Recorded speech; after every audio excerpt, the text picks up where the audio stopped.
அனைவருக்கும் வணக்கம்.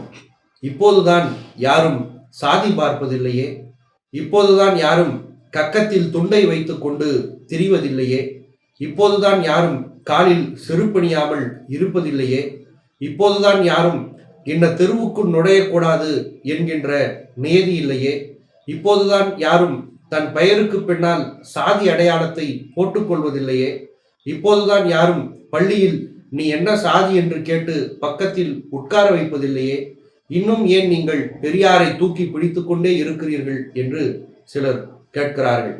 அண்மையில் திருப்பரங்குன்றம் மலையை மையமிட்டு சிலர் பெரிய மத கலவரத்தை தூண்டலாம் என்று நினைத்தார்கள்.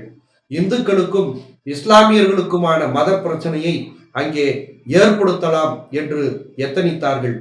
தீபம் என்கின்ற ஒரு துருவத்தை வைத்து ஒரு மிகப்பெரிய பூதாகரமான பரபரப்பை அங்கே நிகழ்த்தலாம் என்று திட்டமிட்டார்கள்.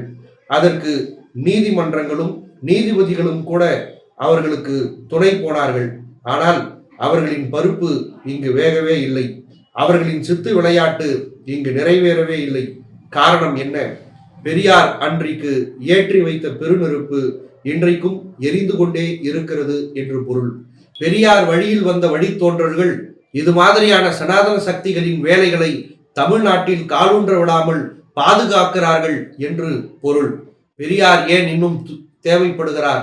பெரியாரை ஏன் இன்னும் தூக்கி பிடித்துக் கொண்டே இருக்கிறீர்கள் என்று கேட்பவர்களுக்கு சொல்லுகிறேன், இன்னும் இந்த நாட்டில் மதவாதிகள் இருக்கிறார்கள், இன்னும் இந்த நாட்டில் சாதியவாதிகள் இருக்கிறார்கள், இன்னும் இந்த நாட்டில் சனாதனவாதிகள் இருக்கிறார்கள்.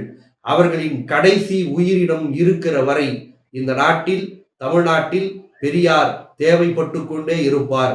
அதுவரை எங்களை போன்ற இளைஞர்களும் பெரியாரை தூக்கி பிடித்து கொண்டுதான் இருப்போம். வணக்கம்.